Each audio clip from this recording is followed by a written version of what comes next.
Hola, ¿qué tal? Muy buenas tardes. Es tiempo de Conéctate, el espacio de la Dirección de Acompañamiento Universitario. Yo soy Carla Blasquez, les invito a que nos acompañen durante la primera hora, ya que vamos a estar vamos a estar platicando con Librerías WAP, que nos viene a invitar a sus talleres literarios para verano, y también vamos a estar platicando sobre junio, el orgullo LGBT, y más adelante también en Conéctate con la Cultura estaremos platicando también sobre cultura emocional. Agradecemos a todas las personas que nos sintonizan en el canal 18.1 de su televisión y también a quienes ya nos siguen a través de www.radiotv.wap.mx. Estamos transmitiendo en vivo desde el set de TV WAP y aprovecho también la ocasión para dar las gracias a todo este equipo de producción que hace posible acompañarles en sus hogares, en su trabajo o en la universidad. Antes de iniciar, también queremos comentarles que integrantes de la Dirección de Acompañamiento Universitario, coordinaciones de tutoría, responsables de mentoría y el equipo de Lobo Mentoría, nos dimos cita el pasado lunes en el edificio Carolino para visitar la exposición Leonardo da Vinci y sus seguidores, para cerrar así la primera etapa del proyecto DAO con la cultura y el arte. En ese sentido, queremos agradecer a la Vicerrectoría de Extensión y Difusión de la Cultura y a la Dirección de Gestión por la invitación al trabajo colaborativo para acercar la cultura a la comunidad universitaria, tanto de unidades académicas como administrativas, que estuvieron realizando los días lunes los recorridos en esta exposición. Muchas gracias también, nuestro reconocimiento a las y los promotores culturales estudiantiles por su gran trabajo como guías.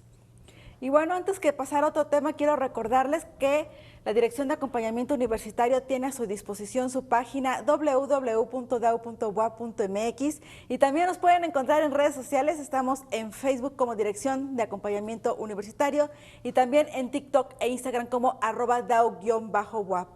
Y bueno, asimismo les comentarles que hoy es 7 de junio y hoy estamos recordando el Día de la Libertad de Expresión en México, como se viene haciendo desde 1951. ¿Cuál es el fin? Destacar la importancia de una prensa libre e independiente para la democracia. La libertad de expresión es un derecho humano y constitucional, y por eso es que en esta fecha se solicita a las autoridades la protección de las garantías e integridad física de las y los periodistas y de todo el personal de los medios de comunicación cuyo trabajo lamentablemente les expone diariamente a la censura, a la represión, a la desaparición y a la muerte. Y bueno, hablando de letras y escritos, saludo esta tarde a la maestra Julissa Hernández Gordillo, quien es coordinadora de eventos y talleres literarios de WAP Librerías. ¿Cómo estás, Yuli? Hola, Carlita, muy bien. Pues muy agradecida, como siempre, contigo, con todo tu equipo de producción, con DAO, por darnos la oportunidad siempre de acercarnos a quienes lo siguen, a todo el auditorio, para hablarles de literatura, para hablarles de la librería, de las actividades que tenemos.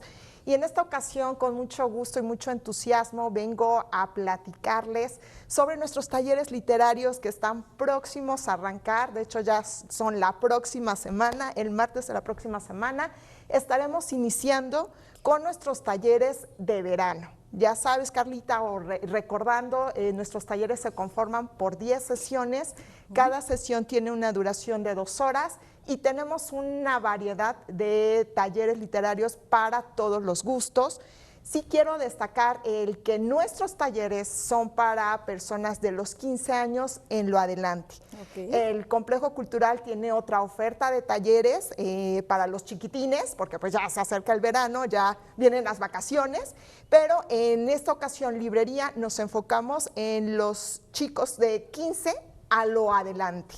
Y aprovechando también que en el caso de las y los chicos de preparatoria, pues ya prácticamente ya terminaron, entonces ellos ya iniciaron vacaciones y ya pueden inscribirse a estos talleres.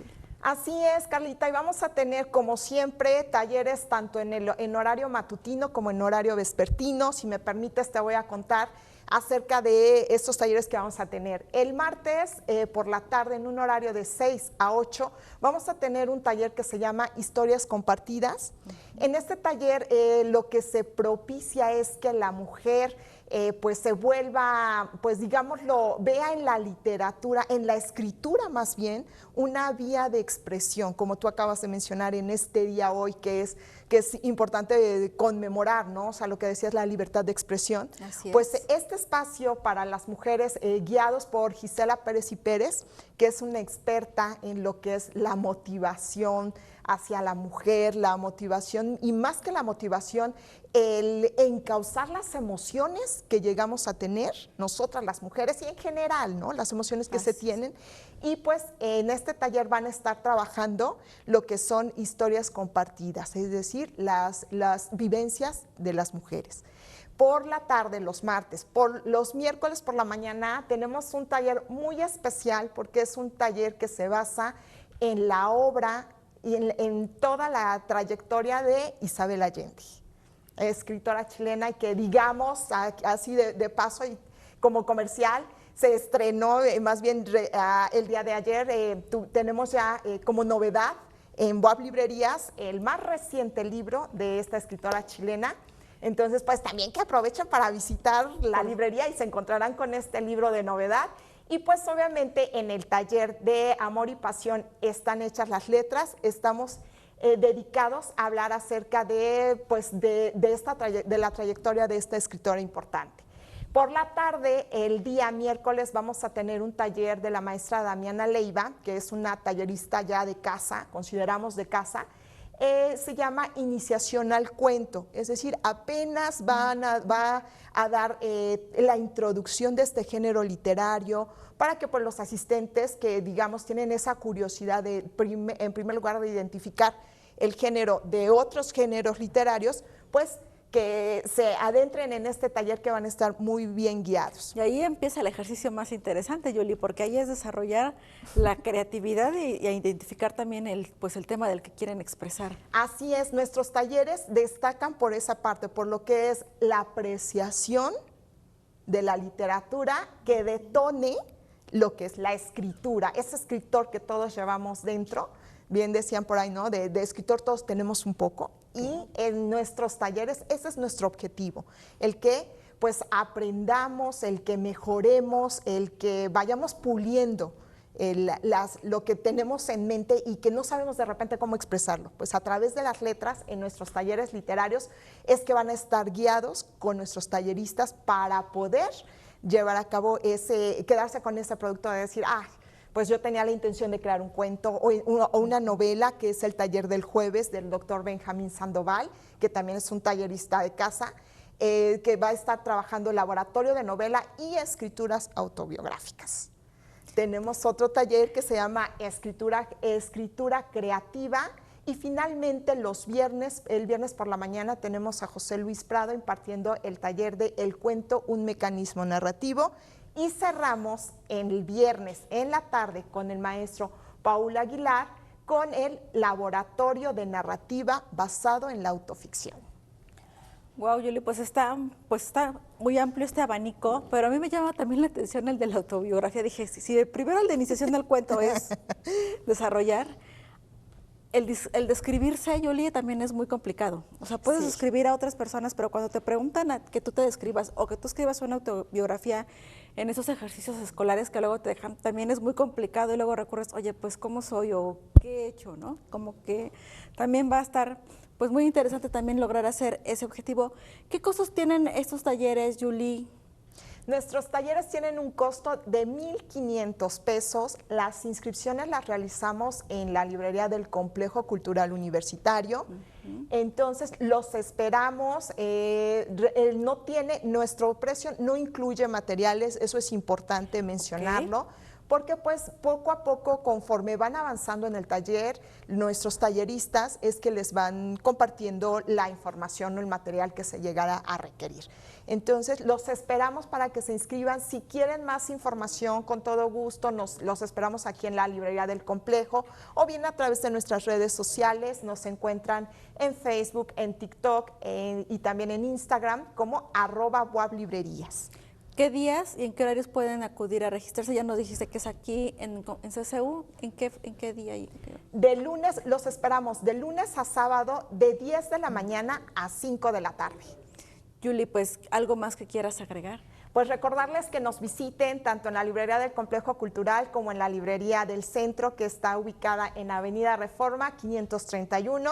Y también recordarles que en Boab Librerías no nos olvidamos de los pequeños y los sábados, todos los sábados a las 12 del mediodía, los esperamos con nuestro proyecto cultural Libros a la Vista. Actividades de expresión, Yuli, para que las letras nunca mueran y bueno, para todas las edades también. Así es, fomentemos la lectura. Muchísimas gracias, Yuli. Gracias a ti, Carlita. Muchas gracias. Ahora es tiempo de conectarnos con la igualdad.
Estamos en junio, el mes del orgullo, donde la comunidad LGBT se unen para visibilizar su libertad de ser y su lucha contra los prejuicios y la discriminación que a diario enfrentan por su orientación sexual e identidad de género.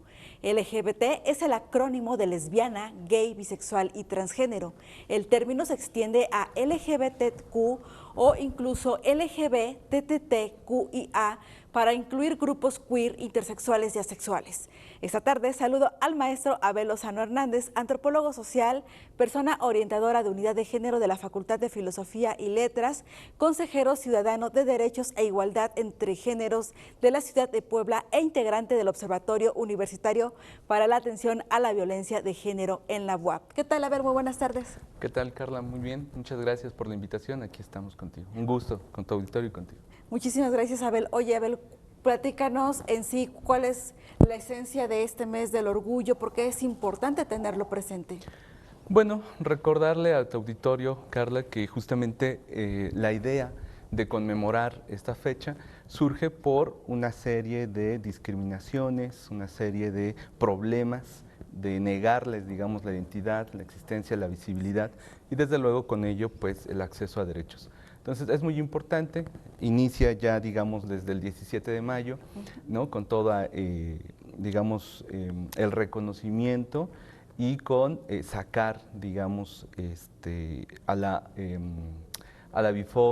sacar a la homosexualidad como una enfermedad, ¿no? Y bueno, justo ya en el mes de junio, tiene que ver con los hechos de Stonewall en el 69 en Nueva York, y cómo pues es otra vez una protesta, mujeres, personas trans de diferentes nacionalidades también, ¿no? En esta ciudad pues acaban por manifestarse en contra de racias policiales, ¿no? Levantamientos, en fin, es una lucha muy colorida, muy festiva, así es igual, digamos, esta comunidad LGBT, pero muy importante porque es una defensa de derechos de estos colectivos.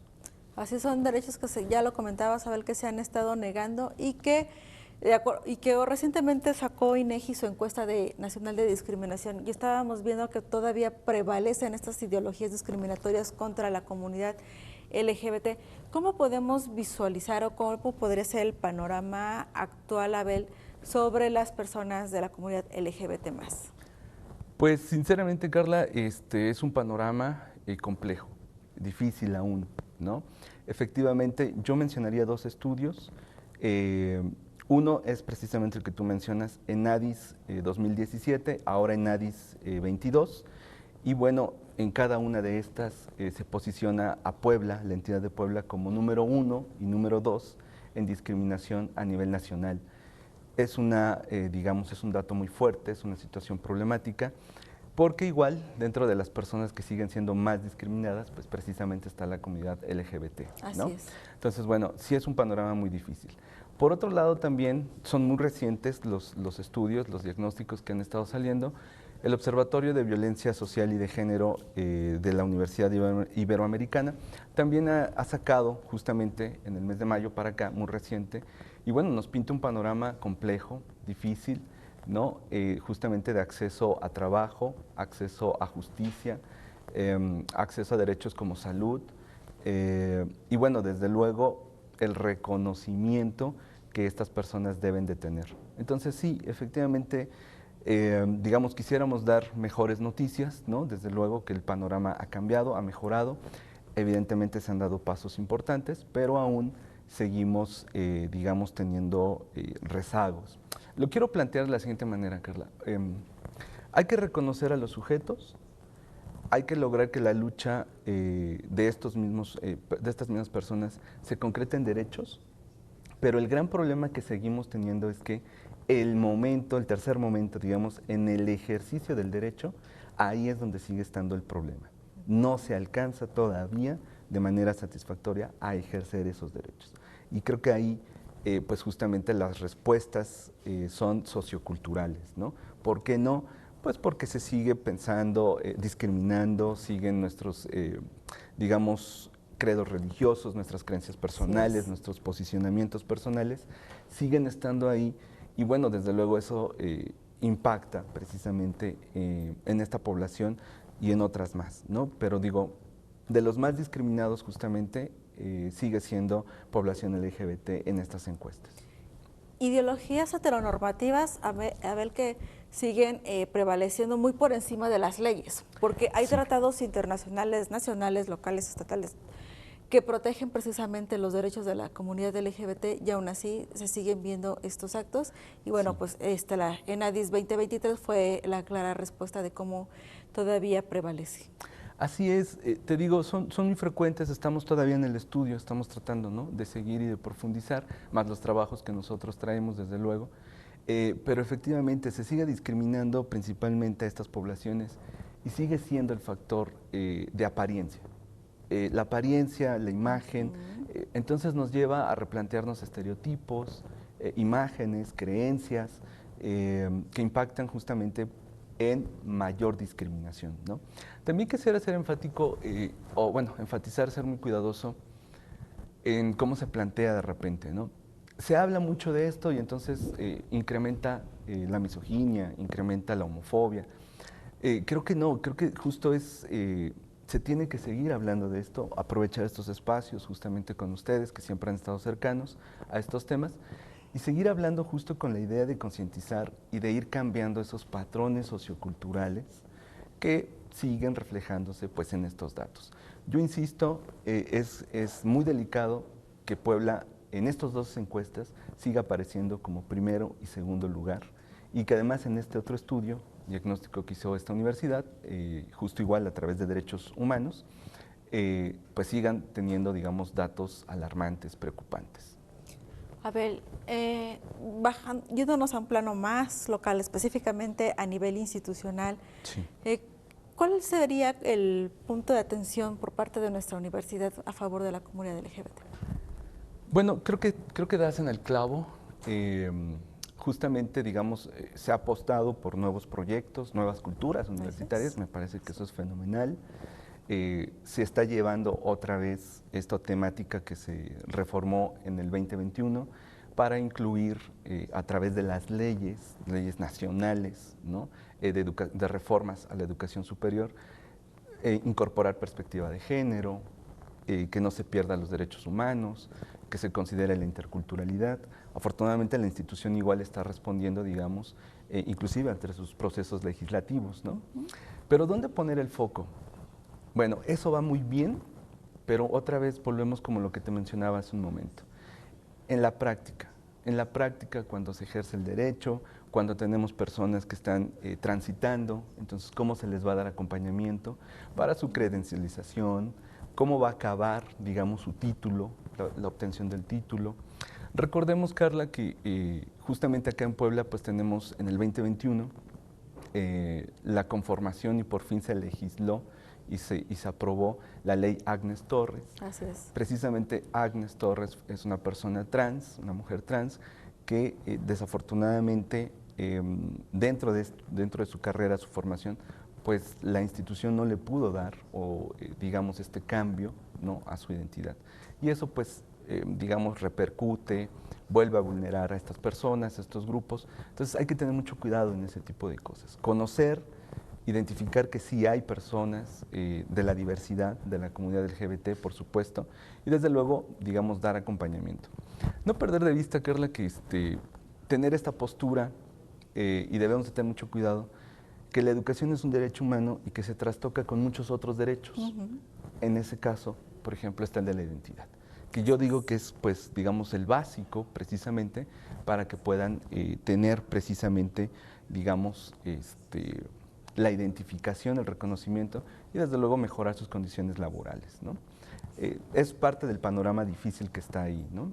Trabajo, salud, justicia. Bueno, pues la institución creo que ahí podría acompañar justamente, ¿no?, esta área de acompañamiento universitario, pues hasta donde yo tengo entendido también ha dado justamente esa posibilidad, ¿no?, de dar seguimiento, de dar asesoría. Entonces, bueno, creo que por ahí podríamos ir. La práctica, sobre todo ya cuando se lleva, digamos, al ejercicio del derecho, pues no, digamos, no meterles el pie a estas personas, sino facilitar, ¿no?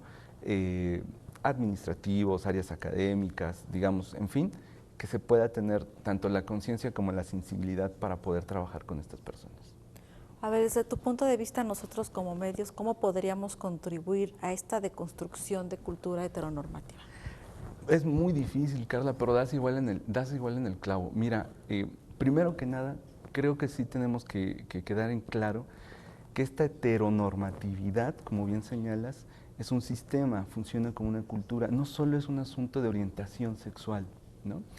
En tanto en cuanto podamos asumir y entender esto, justo como lo planteas, que es un sistema, que es una cultura, podríamos entender que todos estamos implicados, la universidad misma, los medios de comunicación, los posicionamientos éticos, todos, digamos, estamos ahí involucrados, ¿no?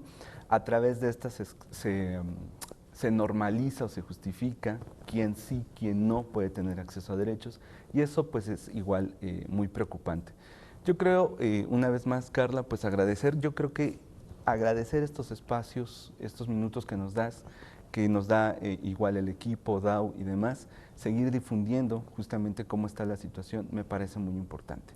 Seguir haciendo conciencia, seguir haciendo estos llamados a todos, a toda la comunidad universitaria, a los compañeros, digamos, academias, administrativos y demás, pues a no violar derechos, ¿no?, precisamente de todas las personas. Nos cuesta mucho trabajo, ese es el problema en instituciones federales, estatales, en todas las instituciones.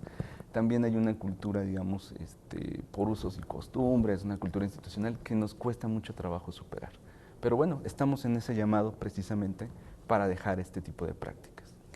Abel, también vienes a invitarnos al 7º encuentro de discusión y análisis a las estrategias de atención a la violencia en razón de género en las instituciones de educación superior. Así es, Carla. Ya cerró la convocatoria. Ahora el evento se va a llevar a cabo precisamente del 12, 13 y 14 de este año en septiembre en Guadalajara. Efectivamente, pues es parte del trabajo que seguimos haciendo. Recordar que la 5ª edición la llevamos a cabo aquí, en BUAP. Seguimos ahí, digamos, trabajando con esta red. Se generó toda una red de universidades nacionales e internacionales y seguimos trabajando con ellos.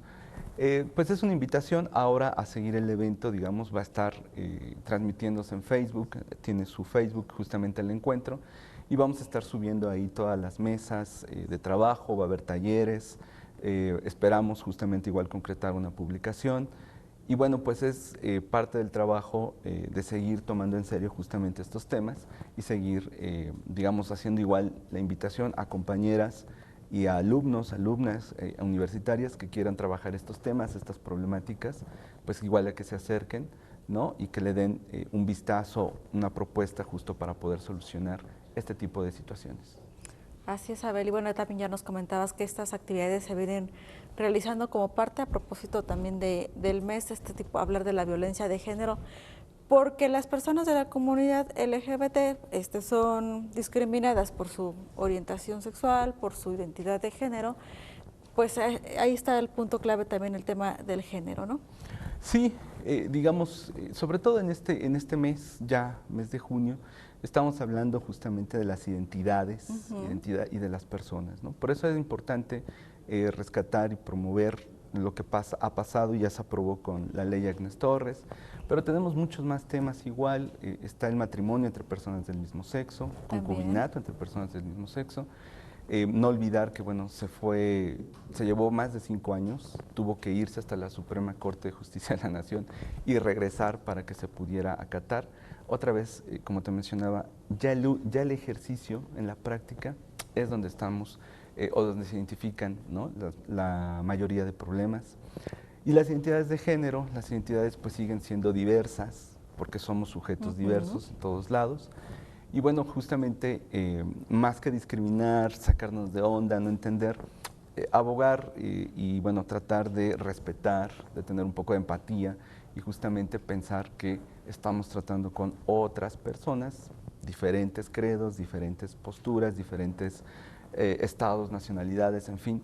Bueno, pues justo no perder de vista eso. Y bueno, pues justo como mencionábamos en estos estudios, siguen discriminando más a mujeres. Así es. Y sigue siendo igual por cuestión de género. Y como el factor primario de estas discriminaciones sigue siendo por apariencia, bueno, pues también colectivos LGBT, también su apariencia, su identidad, ¿no?, que es la que apreciamos, pues se sigue violentando a partir de estereotipos, de estigmas, ¿no?, por ciertos constructos socioculturales, ¿no?, creencias socioculturales. Entonces sí, ahora yo creo que, bueno, el llamado es justamente al respeto y a la empatía y a no violentar ningún derecho justamente de estas personas, ¿no? Muy bien, Abel. ¿Algo más que quieras agregar también un poquito en la reflexión, que dentro de toda la discriminación que vive la comunidad LGBT, las personas trans y las lesbianas pues son todavía aún más discriminadas? Sí, efectivamente. Estamos ahí en el debate, das igual un apunte bien importante. Lesbianas y personas trans, ha habido mucho debate, mucha polémica. Me parece que en exceso ya depende de cada quien, ¿no?, y sus posturas teóricas, metodológicas, éticas, explicativas, pero efectivamente creo que es demasiado. Y no perder de vista pues que digamos, la dinámica de derechos, el que yo obtenga un derecho no te va a quitar a ti, Así es, ¿no?, otro derecho. Y de manera particular, precisamente, estos grupos, ¿no?, de lesbianas y personas trans, pues bueno, o han estado viviendo una serie de reacciones muy álgidas, una serie de descalificaciones, ¿no?, muy, muy fuertes. Me parece que no, una vez más, se pone en evidencia pues justamente estos discursos transfóbicos, bifóbicos, ¿no?, LGBT-fóbicos, ¿no?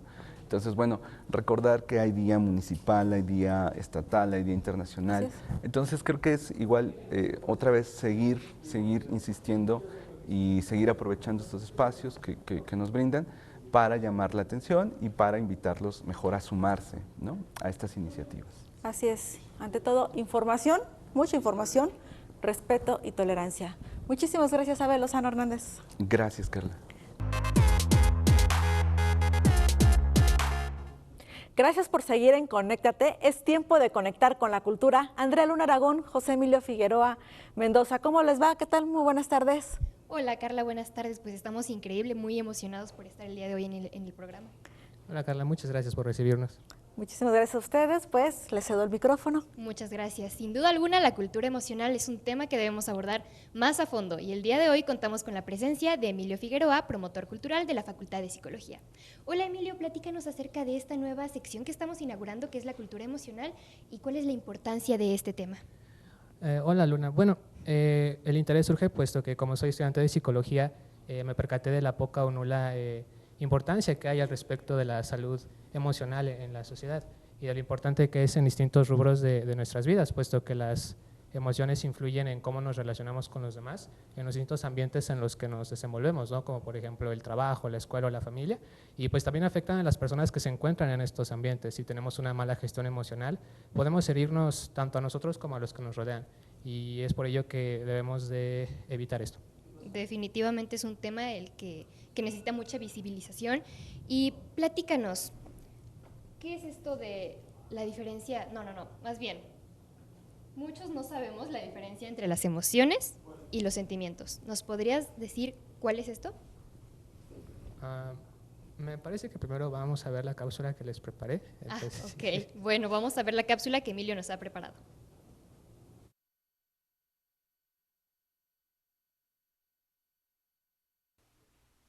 Sentir es vivir. Las emociones son una manera natural de responder a un estímulo externo. Son un reflejo conductual que ha evolucionado a través de nuestra existencia. Y aunque no son solamente humanas, pues ha demostrado que animales como los elefantes, los perros e incluso las ratas pueden sentir cosas como la empatía. Sin lugar a dudas, ningún ser vivo las experimenta como nosotros. Las emociones han despertado la curiosidad humana desde hace mucho tiempo. Hipócrates, médico de la antigua Grecia, identificó que un órgano de nuestro cuerpo era el asiento de las emociones, nada más y nada menos que el cerebro. Estaba en lo correcto.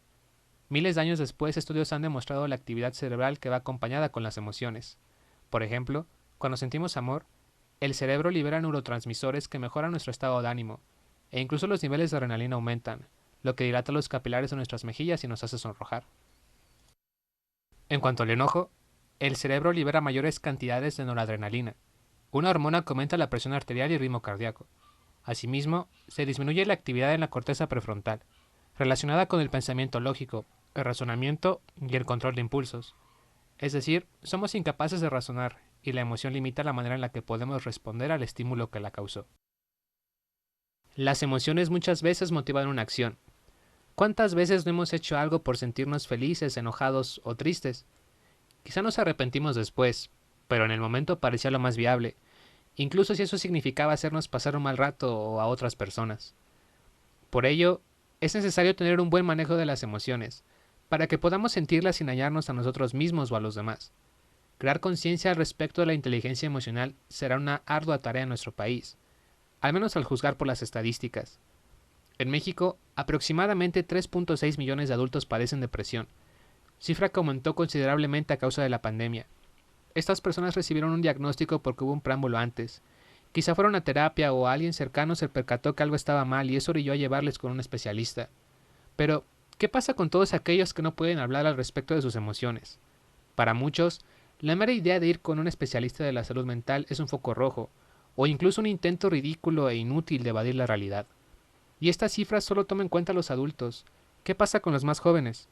Tan solo durante 2020 y también como consecuencia de la pandemia, más de 27,000 personas entre 1 y 17 años fueron atendidas en hospitales por haber sido víctimas de violencia. ¿Cuántas de estas personas han sufrido un deterioro en su salud mental a causa de la agresión? ¿Cuántas repetirán un patrón violento al crecer? Muchas veces el peligro está en casa, en manos de personas que no saben cómo manejar sus emociones y recurren solamente a la violencia como una especie de catarsis. La salud mental no es una cuestión que deba de preocupar solamente a un sector de la población. Debemos de, poco a poco, fomentar un bienestar psicológico tanto como fomentamos un bienestar físico. Algunas recomendaciones muy básicas relacionadas con la inteligencia emocional consisten en reconocer la emoción que estamos sintiendo. No debemos de reprimirla por muy desagradable que sea. Es natural sentir, dejemos que fluya. Hablar al respecto puede ayudar. Quizá no se pueda hablar con un psicólogo, pero podemos acercarnos a alguien de confianza que nos brinde consejo o solamente se limite a escuchar. A veces lo único que necesitamos es verbalizar lo que sentimos. Ser un buen oyente puede hacer una gran diferencia. Jamás minimicemos lo que los demás sienten. También podríamos resignificar la emoción. Quizá podamos tomar ese enojo y usarlo para algo bueno, como, si está en nuestras manos, impedir que la situación que nos hizo enojar se repita. El estar triste porque alguien se marcha de nuestras vidas significa que nos importó lo suficiente como para sentir algo al respecto, así que quizá podamos tomar esa tristeza y verla como un recordatorio de lo importante que fue dicha persona para nosotros. O el miedo o ansiedad que nos da el salir de nuestra zona de confort también pueden ser motivantes. Enfrentar nuestros temores los disminuirá. Ignorarlos solo los hará más fuertes. Ir a terapia también es algo que debemos de considerar. No se necesita tener un trastorno o un diagnóstico para ir con un psicólogo.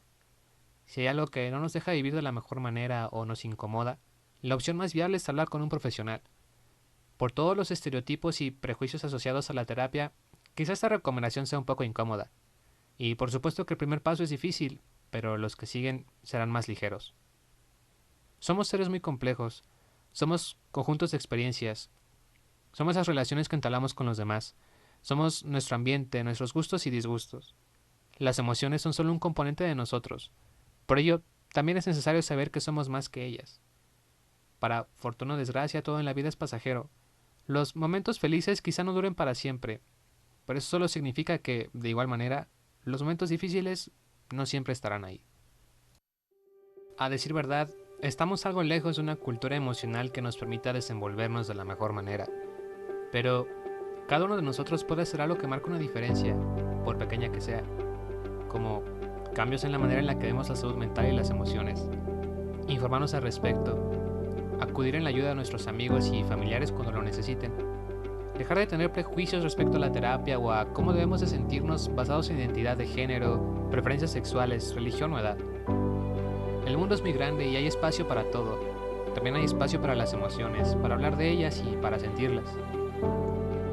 Todos somos distintos y todos sentimos de manera distinta, pero ojalá todos pudiéramos estar de acuerdo en una cosa: sentir es vivir, y merecemos vivir de la mejor manera.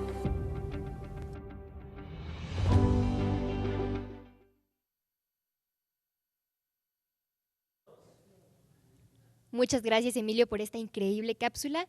Y algo básico que todos deberíamos de saber, pero que no todos sabemos, es cuál es la diferencia entre una emoción y un sentimiento. Bueno, una emoción es una reacción psicológica y fisiológica a un estímulo externo, mientras que un sentimiento es una emoción, pero acompañada de un pensamiento subjetivo, es decir, la manera en la que cada uno de nosotros reacciona frente a dicha emoción. Por ejemplo, no todos reaccionamos al enojo de la misma manera. Hay gente que no puede hablar del coraje que siente, mientras que otros también lo acompañan con llorar. ¿Y de qué forma vinculas a la cultura con las emociones? Bueno, durante el seminario que tuvimos para prepararnos como promotores culturales, una de las definiciones de cultura que más se quedó conmigo es que es una manera de interactuar y de interpretar la realidad. Y también influye en estas acciones las emociones, ¿no? Como por ejemplo el hecho de que culturalmente se le dice a los niños que los niños no lloran, o el hecho de que es más aceptable culturalmente que los hombres solo demuestran el enojo. Es por ello que hay que fomentar una cultura emocional que no limita a nadie sobre lo que tenga que sentir, sino que vea por el bienestar emocional individualmente y también por el bienestar de los que nos rodean. Oye, ¿y de qué forma podemos empezar a fomentar la cultura emocional? Pues justamente, si bien se ha abierto un espacio en redes sociales muy importante acerca de la salud mental, también podemos aprovechar espacios como estos para empezar a tumbar ciertos prejuicios, informar a la gente, acercar el tema al público. También de una manera más práctica, pues dar talleres, dar pláticas que puedan acercar el tema de una forma muy dinámica y a un público muy amplio. Sí, por supuesto, completamente de acuerdo contigo. En el programa pasado habíamos comentado que nosotros como promotores culturales somos autogestivos. Siempre tratamos de hacer lo posible por aprender y saber sobre muchos temas entre nosotros. Contigo empezamos el primer taller, que fue el de cultura. ¿Cómo fue? Fue un taller sobre habilidades socioemocionales y fue un taller que hice junto con 2 compañeras de la facultad, en donde pues en primera instancia les dimos un poco de contexto informativo acerca de cómo influyen las emociones en nosotros y su importancia en el panorama del país, tomando las consecuencias que dejó la pandemia. Posteriormente lo que hablamos fue también acerca de… bueno, para terminar el taller hicimos actividades que nos ayudaron a verbalizar y visualizar emociones como el enojo, la tristeza y el rechazo de una manera más didáctica. La verdad es que lo que más rescato del taller fue la aceptación y el compromiso que ustedes mostraron con él, porque se creó un ambiente de empatía y comprensión que dio la pauta para que ustedes compartieran experiencias emocionales que de otra manera hubiesen pasado por alto. Dicho esto, pues agradezco muchísimo la disposición y cooperación de todo el equipo de promoción cultural, así como agradezco a mis compañeras Mariana y Jose, porque el taller pues fue un esfuerzo de los 3. Sí, de verdad estuvo padrísimo este taller. Y ahora que mencionabas esto de la pandemia, ¿de qué manera crees que la pandemia ha influido en el aspecto emocional de las personas y de los estudiantes? Pues de varias maneras, pero por ejemplo en el taller justamente abordamos el rechazo, pero a través del ghosting, que es esta acción que consiste en que alguien deja de contestar mensajes a través de las redes sociales o de aplicaciones de mensajería. La pandemia nos obligó más que nunca a comunicarnos a través del Internet y muchas relaciones interpersonales se vieron afectadas en esta transición, ¿no? Y un rechazo de este tipo pues merma la confianza de la persona que lo recibe porque no deja de ser un rechazo, Sí. acompañada de emociones como el enojo, la tristeza o incluso ambos. Bueno, y ahora vamos a ver una infografía que nos prepara Emilio. ¿Crees que nos puedas comentar acerca de esta? Sí, claro. Un punto que me gustaría recalcar muchísimo es que la forma de expresarlas alrededor de la cultura, ¿no? Como ya mencionaba anteriormente, culturalmente en nuestro país, pues tenemos la idea de que los hombres son de cierta manera, ¿no? Que no podemos demostrar otra forma de emoción más que el enojo. Y pues hay que fomentar una cultura emocional que nos permita también una masculinidad pues no tóxica, sino una masculinidad más segura, una masculinidad flexible, una masculinidad que abrace todo tipo de emociones. Otra cosa que también llama la atención es cómo se enlazan las emociones con el cerebro, por ejemplo, ¿no? Partimos en la infografía, en el último punto, a partir del lenguaje, que es curioso que entre más palabras sepas acerca de las emociones, pues es mejor porque el cerebro procesa dichas emociones, las puede como pues nombrar hasta cierto punto, ¿no? Entonces es algo también tener en cuenta la influencia de las emociones de manera biológica. Muchas gracias, Emilio, y de la misma forma agradecemos la presencia de la maestra Dolores Hernández Sánchez. Ella es licenciada en Educación, así como en Psicología, y tiene maestrías en Gestión Educativa y Docencia Universitaria. Cuenta con una especialidad en Orientación Educativa y experiencia en todos los niveles educativos, abordando diversas temáticas que promueven el aprendizaje y desarrollo integral, tanto como de niñas, niños, adolescentes y adultos. Buenas tardes, muchas gracias por la invitación. Bueno, muchísimas gracias, maestra, y empezamos con la primera pregunta sobre esto. Desde su perspectiva como alguien con ya experiencia profesional, ¿cómo recomienda que podamos tener un buen manejo de las emociones? Claro, creo que debemos de partir de la idea de que la inteligencia emocional, como cualquier otro conocimiento o cualquier otra inteligencia, se aprende. Entonces, nosotros debemos aprender a desarrollar una inteligencia emocional. Actualmente, dada la importancia que tiene precisamente el tema, no solamente en la educación, sino en la sociedad, existen diversos modelos de cómo podemos aprender las emociones. A mí, por lo en particular, me gusta mucho un modelo que abarca las emociones desde un aprendizaje jerárquico. O sea, como cuando nosotros aprendemos a caminar, empezamos precisamente gateando así poco a poco hasta lograr caminar y correr. Bueno, pues las emociones son algo similar. No podemos correr luego y tener esta comprensión de nuestras emociones. Primero debemos partir precisamente de la percepción, de identificar cuáles son nuestras emociones, cómo las percibimos, a reconocer nuestras propias emociones, para partir de eso y llegar a una facilitación. ¿Por qué? Porque las emociones están a nuestro servicio, ¿de acuerdo? El punto de conocer nuestras emociones es entender que nosotros controlamos las emociones y no las emociones nos controlan a nosotros. Y entonces, cuando nosotros entendemos este punto, podemos focalizar perfectamente la atención y resolver muchos problemas, ¿de acuerdo? Pero solamente es la mitad del camino, porque viene precisamente la comprensión emocional. Una vez que yo ya reconozco mis emociones, una vez que las puedo poner a mi servicio, también debo reconocer que estas emociones pueden cambiar y pueden cambiar de un minuto a otro a lo largo del tiempo, a lo largo de los años. Y entonces también debo estar preparado para identificar cómo estas emociones van a cambiar en un futuro y cómo me van a poner a mí en una situación diferente. Y por último, llegar precisamente a la regulación emocional. Esta regulación emocional donde nosotros, ahora sí, una vez que ya las conocemos, que las identificamos, que las comprendemos, las regulamos. Las puedo en cierto momento no solamente controlar, sino también de cierta forma ponerlas a mi servicio, ¿de acuerdo? Debemos, y incluso les ha pasado seguramente que estamos en un momento donde estamos muy enojados, pero no es el lugar correcto. Y entonces es ahí donde viene precisamente esta regulación emocional. No quiere decir que no sientas el enojo, que no sientas la furia, pero eres consciente de que no es el momento en el que debes precisamente manifestarla. Entonces, ese es el punto donde nos llega a esa como que máximo nivel de inteligencia emocional donde las ponemos a nuestro servicio.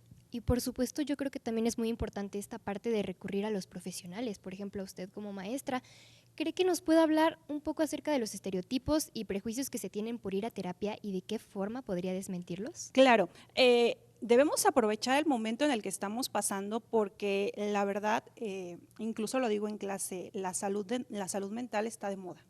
Escuchamos y vemos posts en cualquier red social, en cualquier lugar se está hablando de la salud mental, intentando precisamente romper estos estereotipos de que ir a terapia no es porque estés loco, de que los psicólogos no somos profesionales, porque también hay ciertos mitos, ¿no? De que, ¿por qué vas a ir con una persona a contarle tus problemas si me los puedes contar a mí, amigo, amiga, etcétera, ¿no? Y que no podemos ayudarlos. Entonces, yo creo que estamos en un momento muy, muy crucial para la salud mental, donde nosotros podemos precisamente con estos espacios desmentir todos esos prejuicios y también combatir la sobreinformación que está en redes sociales, porque muchas veces, incluso ustedes se han topado con muchos de estos tipos de posts o TikTok, donde hablan de salud mental, pero sin bases, sin fundamentos. Entonces, creo que nosotros, los que somos profesionales, debemos acaparar los lugares, debemos empezar a visualizar, a visibilizar precisamente la importancia y romper estos estereotipos.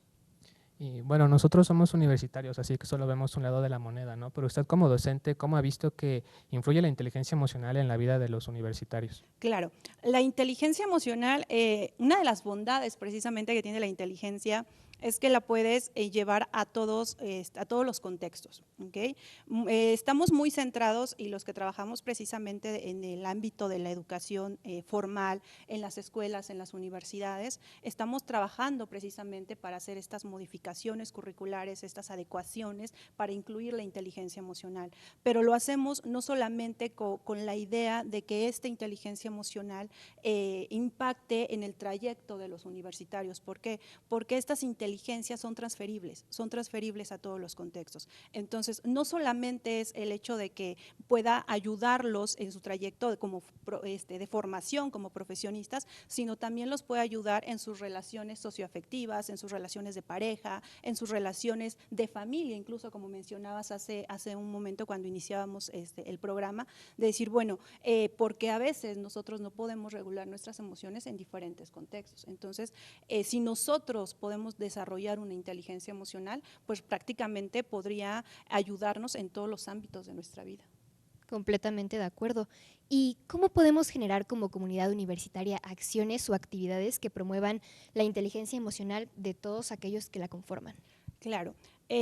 Por ejemplo, hace rato mencionaba que las instituciones de educación están precisamente poniendo, digamos que la mira en desarrollar esta inteligencia emocional, pero algo que es muy importante tomar en cuenta es que la inteligencia emocional, como es un aprendizaje, parte también de nosotros, parte de un autocontrol, parte de un autoanálisis, parte de una autoobservación de nosotros mismos y a partir de ello poder identificar precisamente cuáles son nuestras emociones y sobre todo cuáles son nuestros comportamientos, porque a mí me causa mucha preocupación incluso cuando en ejercicios en clase les pregunto a mis estudiantes, bueno, ¿tú cómo te pones cuando estás enojado? Y no pueden identificar sus comportamientos conductuales cuando están enojados o cuando están felices, etcétera. Entonces, en una primera instancia es ese análisis, ese autoanálisis, pero en otro segundo momento está también precisamente la responsabilidad de nosotros como instituciones, de crear precisamente estos espacios, de crear estos momentos, de fomentar talleres, de fomentar conferencias, de fomentar lugares donde podamos precisamente no solo que nos digan cuáles son las herramientas para desarrollar esta inteligencia emocional, sino ponerlas en práctica. Crear espacios seguros. Exactamente, crear espacios seguros. Bueno, hemos hablado mucho de salud emocional, salud mental, que son conceptos que parten de la psicología, así que ¿cómo alguien que no está dentro de nuestra área pues se podría acercar a la inteligencia emocional? Claro, tú lo sabes, en psicología prácticamente las emociones, los pensamientos, la cognición las hemos abordado desde hace bastantes años, ¿no?